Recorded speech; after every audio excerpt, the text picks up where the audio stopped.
Minus பக்கங்கள். Hi friends, இது மாலிகாவின் கேளுங்க கதை கேளுங்க. மானஸ் எழுதிய ஒரு கூட்டு பறவைகள், அத்தியாயம் 22. இன்னும் கொஞ்ச தூரம் சென்றால் காந்தி ரோடு சந்தில் திரும்பி விடலாம்.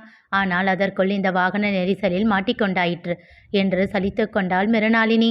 ஷாப்பிங், சினிமா என்று ஜாலியாக ஊர் சுற்றிவிட்டு வருபவர்களை எரிச்சலோடு பார்த்தாள். சிச்சி, இந்த பழம் புளிக்கும் என்று சொல்லும் கதையாக தனக்கு கிடைக்காத ஒன்றை புளிக்கும் என்று ஒதுக்கி வைத்திருக்கும் பெண் அவள். தான் கடைசியாக எப்பொழுது இப்படி சந்தோஷமாக சினிமாவிற்கு சென்று விட்டு வந்தோம் என்று அவள் யோசிக்க ஆரம்பித்த வேளையில் டிராஃபிக் கிளியர் ஆகிவிட தன் மனதின் எண்ணத்தை ஓரமாக ஒதுக்கி வைத்துவிட்டு வீட்டை நோக்கி சென்றாள். இடது பக்கம் காந்தி ரோடில் திரும்பியவள் கொஞ்ச தூரம் சென்று அந்த குறுகிய சந்தில் தன் ஸ்கூட்டியை செலுத்தினாள்.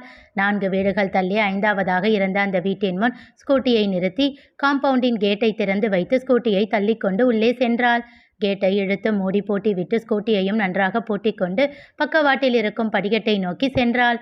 கேட்டை திறந்து கொண்டு படிக்கட்டில் ஏறியவள் கேட்டை நன்றாக பூட்டிவிட்டு ஒரு முறைக்கு 2 முறை சரிபார்த்துவிட்டு மேலே ஏறி சென்றாள். வாகன நெரிசலில் மாட்டிக்கொண்ட எரிச்சலை அவசரமாக அழைப்பு மணியை ஒலித்ததில் காட்டினாள். சிறிது நேரம் கழித்தே வந்து கதவை திறந்தார் நாயகி. என்ன பண்ணிக்கிட்டு இருந்த? வெள்ள அடிச்சு எவ்வளவு நேரமாச்சு? இருந்த கோபத்தை எல்லாம் தன் அம்மாவிடம் காட்டி எரிந்து விழுந்தாள். கீழே உட்காந்து பூ கட்டிக்கிட்டு இருந்தேன்டி, அதனால தான் எழுந்து வர நேரம் ஆயிடுச்சு. உனக்கு தான் மூட்டு வலி இருக்குல்ல, எதுக்கு கீழே உட்கார்ற? அதுதான் 2000 ரூபாய் செலவு பண்ணி டேபிள் மேட் வாங்கி கொடுத்தேன்ல, அதில் உட்காந்து கட்ட வேண்டியது தானே. எதுக்குடி இப்போ செலவு பண்ணிவிட்டு அதை சொல்லி காட்டுற? நானா வாங்கி தர சொல்லி கேட்டேன்? இல்லை, நானாக தான் வாங்கி கொடுத்தேன். இப்போது 2000 ரூபாய்க்கு பார்த்தேன்னா உன்னோட மூட்டு வலி அதிகமாகி டாக்டர்கிட்ட போய் இன்னும் அதிகமாக செலவு வைக்கும். அதனால தான் வாங்கி கொடுத்தேன். ஆனால் நீ எப்படியும் டாக்டருக்கு செலவு வைக்காமல் விடமாட்ட போல எரிச்சலாக கூறினாள். தன் அறைக்கு சென்று பையை கழற்றி வீசிவிட்டு அணிந்திருந்த துப்பட்டாவையும் எடுத்து கட்டிலின் மேல் வீசியவள் சென்று கை கால் கழுவி விட்டு வந்தாள். அப்பொழுதுதான் கீழே இருந்த பூக்களை பார்த்தாள். எதுக்கு இப்போ காசு வேஸ்ட் பண்ணி பூ எல்லாம் வாங்குற? நாளைக்கு சஷ்டி, கோயிலுக்கு எடுத்துட்டு போகலாம்னு. ஆமாம், நீ கோயிலுக்கு போய் முருகனுக்கு பூஜை பண்ணால் மட்டும் அவர் உனக்கு நல்லதாக பண்ண போகிறாரு. தேவையில்லாமல் செலவு பண்ணிக்கிட்டு இருக்க நீ. பூ சும்மாவா விற்குது? 100 கிராம் 30 ரூபா 40 ரூபா சொல்கிறேன். அந்த பணத்தில் 3 நாள் கீரை வாங்கி சமைச்சாலும் உன்னோட கால் வலிக்கு யூஸ் ஆகும். அதை விட்டுட்டு தேவையில்லாமல் செலவு பண்ணுற. கடுகாக புரிந்து கொண்டே இருந்தாள். இந்த 30 ரூபாயில் என்னடி வந்துச்சு? எதுக்கு இப்படி மூச்சு பிடிச்சிக்கிட்டு பேசுகிற? அம்மா, நீ இன்னும் நம்ம நிலைமைக்கு பழக மாட்டேங்கிற. வரவுக்கு ஏற்ற செலவு பண்ணணும்னு உனக்கு புரியவே மாட்டேங்குது என்று விட்டு சாப்பிட அமர்ந்தாள். எல்லோர் வீட்டிலும் அப்பா அம்மா தான் பிள்ளைகளுக்கு பொறுப்பு இல்லை என்று திட்டுவார்கள். ஆனால் இங்கே எல்லாம் தலைகீழாக நடந்து கொண்டு இருந்தது. தட்டில் சப்பாத்தியை வைத்து அருகில் தக்காளி குருமா வைத்தார். அம்மா, என்ன இது என்றாள் கோபமாக. இப்போ என்னடி? சலித்து கொண்டே கேட்டார். எதுக்கு தக்காளி குருமா பண்ணியிருக்க? நேற்று தானே தக்காளி சட்னி பண்ண. ஏண்டி என்ன படுத்துற? 4 தக்காளி போட்டு பண்ணதுக்கு இப்படி என்னை கேள்வி கேட்டு உயிரை வாங்குற. அவள் ஏதோ மறுபடியும் பேசத் தொடங்க. போதும் மிருணா, என்ன திட்டுறதா இருந்தாலும் சாப்பிட்டுட்டு அப்புறமா திட்டு. மணி என்ன ஆகுது பாரு என்றார் கோபமாக. அதற்கு மேல் அவளும் எதுவும் பேசவில்லை. அவளுடைய வயிறும் ரொம்ப நேரமாக பாவம் கத்திக்கொண்டுதான் இருந்தது. அமைதியாக அவர் வைத்த சப்பாத்தியை சாப்பிடத் தொடங்கினாள். ஏதோ ஒரு எதிர்பார்ப்போடு அவர் அவளையே பார்த்து கொண்டே இருக்க அவளோ எதுவும் சொல்லவில்லை. சிறிது நேரம் பொறுத்து பார்த்து அவரே கேட்டார். நல்லா இருக்காடி? என்றவள். ஆனாலும் அடிக்கடி இப்படியெல்லாம் பண்ணாதம்மா. செலவு எது கம்மியாக ஆகுமோ அதை பார்த்து செஞ்சு பழகு. எனக்கே இவ்வளவு வச்சிருக்க, இன்னும் நீ சாப்பிட்டதும் சேர்த்தா எவ்வளவு வரும் என்று விட்டு சாப்பிடுவதை தொடர்ந்தாள். ஏமாற்றமாக அவள் முகத்தை பார்த்தார் நாயகி. கண்களில் கண்ணீர் வர துடிக்க அவசரமாக அதனை அடக்கி வைத்தார்.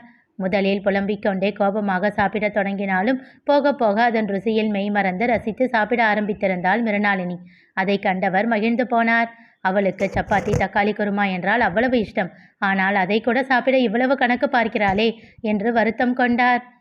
இப்பொழுது அவள் ரசித்து சாப்பிடுவதை கண்டதும் அவர் மனதில் அவ்வளவு மகிழ்ச்சி.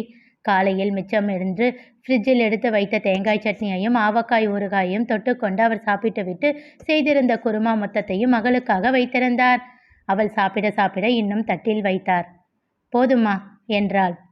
நாளைக்கு சஷ்டிடி, எடுத்து வச்சு சாப்பிட முடியாது.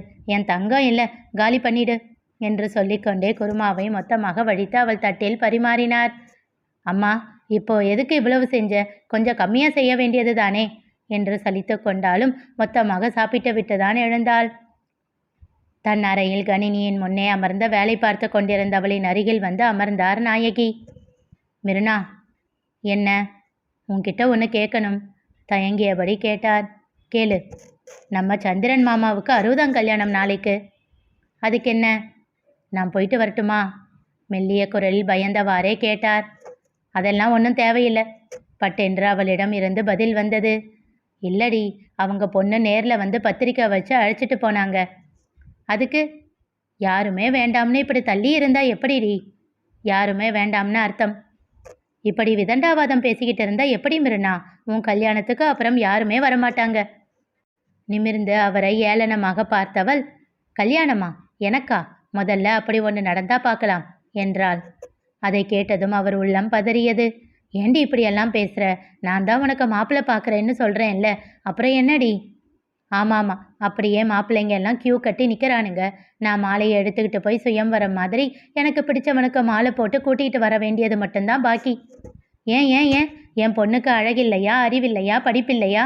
இல்லை, கடன்தான் இல்லையா? அவர் சொல்லி கொண்டிருக்கும் போதே இடைமறித்து கிண்டலாக கூறினாள் மிருணாளினி. அவர் முகம் உடனே கருத்து விட்டது. இவ்வளவு நேரம் அவளிடம் பதிலுக்கு பதில் பேசி கொண்டிருந்தவர் அதற்கு மேல் வாயை திறக்கவில்லை. எழுந்து வெளியில் சென்று விட்டார். அவள் அறையின் கதவை திறந்து வைத்து கொண்டுதான் வேலை செய்து கொண்டு இருந்தாள். சிறிது நேரம் வேலையில் மூழ்கியவள் பிறகு தன் அன்னையை பார்த்தாள். ஹாலில் அமர்ந்து பூ தொடுத்து கொண்டிருந்தவரை அவ்வப்போது பார்த்து கொண்டே வேலை செய்ய ஆரம்பித்தாள். மல்லிப்பூவை நெருக்கமாக வைத்து ஆங்காங்கே பட்டு ரோஜாவை சேர்த்து தொடுத்து கொண்டிருந்தார். அம்மா. அவர் பதில் சொல்லவில்லை. இப்போ எதுக்கு முகத்தை தூக்கி வச்சிருக்க? நான் என்ன இல்லாததையா சொன்னேன்? இங்க பாரு மிருனா, யாருமே இல்லாம தனியா வாழ்ந்துட முடியாதடி. உனக்கு புரியுதா இல்லையா? அம்மா, உனக்கு தான் புரிய மாட்டேங்குது. யாரும் உண்மையா நம்ம கிட்ட பழக மாட்டாங்கம்மா. எப்போடா கீழே விழுவோம்னு பார்த்துக்கிட்டு இருக்கிற உலகம் இது. அப்படி நாம விடுறப்போ கையை கூட கொடுக்க மாட்டாங்க. சத்தம் இல்லாம கைத்தட்டி சந்தோஷப்படுறவங்க தான் இங்க அதிகம். எல்லாரும் அப்படி இல்லை மிருனா. சரி, ஒத்துக்கிறேன், எல்லாரும் அப்படி இல்லைதான். ஆனா உண்மையா யாரு பழகுறாங்கன்னு உன்னால கண்டுபிடிக்க முடியுமா? அவர் பதில் சொல்லவில்லை. ஏம்மா, பதில் சொல்ல முடியலையா? முடியும், என்னால் சொல்ல முடியும். ஆனால் அதுக்கும் நீ ஒரு கேள்வி கேட்ப. அதுக்கு நான் பேசாமலேயே இருந்துடலாம். சரி விடு, இப்போ நாம் எதுக்கு சண்டை போட்டுக்கிட்டு? இப்போ நான் போக வேண்டாம்னு சொன்னால் மட்டும் நீ போகாமலா இருக்க போற? சட்டென்று அவளை பார்த்து திரு திருவென விழித்தார்.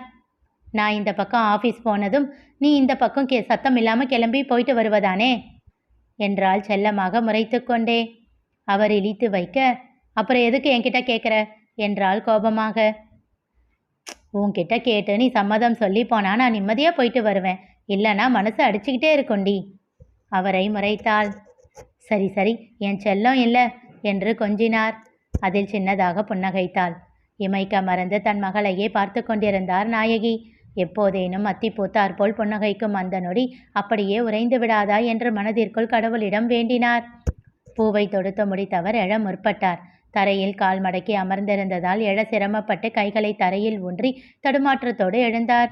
அதனை கண்டு வேகமாக எழுந்து வந்து அவர் கைப்பிடித்து உதவி செய்தாள். ஏமா இப்படி பண்ற? முருகர் என்ன மல்லிப்பூவே வேணும்னு கேட்டாரா? கோயிலுக்கு தானே பூ வேணும். சைடில் இருக்கிற இடத்துல தோட்டம் போட்டு செம்பருத்தி, அரளி, மஞ்சள் பூ, நந்தியாவட்டை இப்படியெல்லாம் வளர்க்க ஆரம்பி. அந்த பூவெல்லாம் பறிச்சுக்கிட்டு போய் கொண்டு போய் கொடுத்தாலே போதும். உன்னோட முருகர் ஏற்றுக்குவாரு என்று சொல்லிவிட்டு சென்றாள். விரக்தியாக புன்னகைத்தார் நாயகி. அந்த முருகன் எல்லா பூவையும் ஏற்றுக்குவான். ஆனால் என் மகளுக்கு அந்த பூவையெல்லாம் தலையில் வச்சு அழகு பார்க்க முடியாதே மனதிற்குள் புலம்பினார். தொடுத்த பூவில் 1/4 பங்கை மட்டும் வெட்டி எடுத்து கவரில் தனியாக கோயிலுக்கு என்று எடுத்து வைத்தார். மிச்சத்தை எடுத்து பார்த்தவர் தன் மகளின் தலையில் வைக்க சரியாக இருக்கும் என்ற திருப்தியோடு தனியாக எடுத்து ஃப்ரிட்ஜில் வைத்தார். மிருனா, அப்போ நான் போயிட்டு வந்துடுவாடி? அதுதான் போகிறதுன்னு முடிவு பண்ணிட்டியே, போயிட்டு வா. சரி, கல்யாணம் மயிலத்தில். காலையிலேயே போயிட்டு ஒரு 11 மணிக்கெல்லாம் வந்துடுவேன். அதுக்கப்புறம் வந்து மத்தியானத்துக்கு சமைக்கிறேன். காலையில் மட்டும் தோசை ஊற்றி சாப்பிட்டுக்கோ. சரிம்மா. ஆமாம், இங்கேருந்து இதுக்காக மயிலம் போக போறியா? அதுக்கு வேற பஸ் செலவு. ஏய் இரு ஆரம்பிக்காத. இங்கேருந்து பஸ் அரேஞ்ச் பண்ணியிருக்காங்க, அதிலேயே போயிட்டு வந்துடுறேன், கவலைப்படாத என்று கோபமாக கூறினார். சரி சரி, பத்திரம். நாளைக்கு நான் ஒரு கிளையண்ட் இடத்த பார்க்க போகணும். எப்போ வருவேன்னு தெரியாது. எவ்வளவு நேரமானாலும் வீட்டுக்கு வந்து சாப்பிட்றேன், சரியா? நீ நிதானமாகவே வந்து சமைச்சு வை. எனக்காக அவசரமாக வர வேண்டாம். சரி சரி. அப்புறம் அம்மா. என்னடி? பணம் எல்லாம் மொய் வைக்கக்கூடாது. என்னடி என்று அவர் ஏதோ சொல்ல வரும்போது கையை நீட்டி தடுத்தாள். அதுக்கு சம்மதம்னா போ, இல்லைன்னா போக வேண்டாம். வீட்டில் தேவையில்லாத வந்த கிஃப்டெல்லாம் எவ்வளோ இருக்குது, அதில் ஒன்றை பேக் பண்ணி எடுத்துக்கிட்டு போய் கொடு. 500 ரூபாய் இருந்தால் எந்த செலவுக்கு ஆகாது, அவ்வளவுதான் சொல்லிட்டேன் கோபமாக கூறினாள். அவளை முடியும் மட்டும் முறைத்தவர், எல்லாம் என் நேரண்டி, 5க்கும் 10க்கும் உன்கிட்ட படாத பாடுபட்டுக்கிட்டு இருக்கேன் என்றார். இதுக்கெல்லாம் காரணம் நான் இல்லை, உன்னோட புருஷன். அவரால் தான் நானும் சேர்ந்து இப்போ அவஸ்தைப்பட்டுக்கிட்டு இருக்கேன். உன்னை யார் அவஸ்தைப்பட சொன்னா? நான் தான் சொல்கிறேன்ல, உனக்கு கல்யாணம் பண்ணி வைக்கிறேன், நீ போ, எல்லாத்தையும் நான் பார்த்துக்கிறேன்னு. அப்படியா என்று அவரை கிண்டலாக பார்த்தவள், நாம் இருக்கிற இந்த வீடு நம்மளோடது தான், ஆனால் பேங்க்கில் அடமானத்தில் இருக்குது. அதுக்கு மாதம் மாதம் வட்டி கட்டணும். அப்புறம் கந்து வட்டி கிட்ட கடன் வாங்கி வச்சிருக்காரே, அதுக்கு வட்டி கட்டணும். நான் கட்டிக்கிட்டு இருக்கிறதுனால தான் அவன் இன்னும் வீட்டு வாசப்படி ஏறி வரலை. நான் போயிட்டா நீ என்ன பண்ணுவ? அதெல்லாம் உனக்கு எதுக்கு? நான் பார்த்துக்கிறேன். எப்படி பார்த்துக்குவ? உன்னோட கிட்னியை விற்று அடைப்பியா, இல்லை லிவர்? அவள் கேட்டுக்கொண்டிருக்கும் போதே மிருனா என்று கோபமாக கத்தினார் நாயகி. அலட்சியமாக அவரை பார்த்தவள், எனக்கும் கோபப்பட தெரியுமா, ஆனால் நான் கோபப்பட்டா உன்னால் தாங்க முடியாது, அதனால் அமைதியாக இருக்கேன். என்ன நிம்மதியாக வேலை செய்ய விடு, நேரமாச்சு, போய் தூங்கு என்று விட்டு மீண்டும் கணினியில் பார்வையை பதித்து கொண்டாள். தன்னை கையாலாகாதவராக உணர்ந்தவர் அமைதியாக சென்று மற்றொரு அறையில் படுத்து கொண்டார்.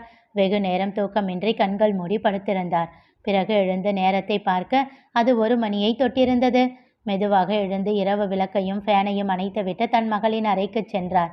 கணினி கோப்புகள் எல்லாம் ஆங்காங்கே சிதறி கிடக்க ஒரு பக்கமாக படுத்திருந்தாள் மிருணாளினி. வேலை செய்து கொண்டே இருந்தவள் உறக்கம் வந்ததும் உறங்கி இருப்பாள் என்று புரிந்தது. அவ்வளவு உறக்கத்திலும் விளக்கை அணைக்காமல் படுக்க மாட்டாள். கரண்ட் வீணாக செலவாகிவிடுமே என்ற எண்ணம் என்று தனக்குள் வேதனையோடு எண்ணிக்கொண்டவர் அவளை சுற்றி இருந்தவைகளை எல்லாம் அகற்றி அங்கிருந்த டேபிளின் மேல் வைத்துவிட்டு அவள் அருகில் படுத்து கொண்டார்.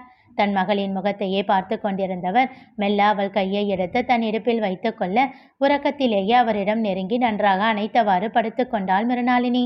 உறக்கத்தில் மட்டுமே தன்னிடம் நெருங்கும் மகளை ஆசையோடு பார்த்து கொண்டிருந்தார். அவர் விழிகள் நீரை துளிர்க்க அவசரமாக அதனை துடைத்து கொண்டார். முருகா, எல்லாரும் உன்கிட்ட அவங்க பொண்ணுக்கு நல்ல புருஷனை கொடுதுன்னு தான் வேண்டுவாங்க. ஆனால் நான் உன்கிட்ட என் பொண்ணுக்கு பிடிச்ச மாதிரி ஒரு குடும்பத்தை கொடுன்னு கேட்குறேன். என் பொண்ணு இழந்ததெல்லாம் திரும்ப கிடைக்கணும். சொந்தங்களையே வெறுக்கிற அவளோட மனசு மாறணும். ஒரு பெரிய குடும்பத்துக்கு என் மருமகளாக போய் அங்கே அவள் சந்தோஷமாக இருக்கிறத நான் கண்ணார பார்க்கணும். இதுதான் என்னோட ஒரே ஆசை. இதை மட்டும் எப்படியாச்சும் நிறைவேற்றி வச்சிடு முருகா என்று மனதில் வேதனையோடு வேண்டினார். இனி நிகழப்போவது என்ன தெரிந்து கொள்ள தொடர்ந்து கேளுங்க, கதை கேளுங்க.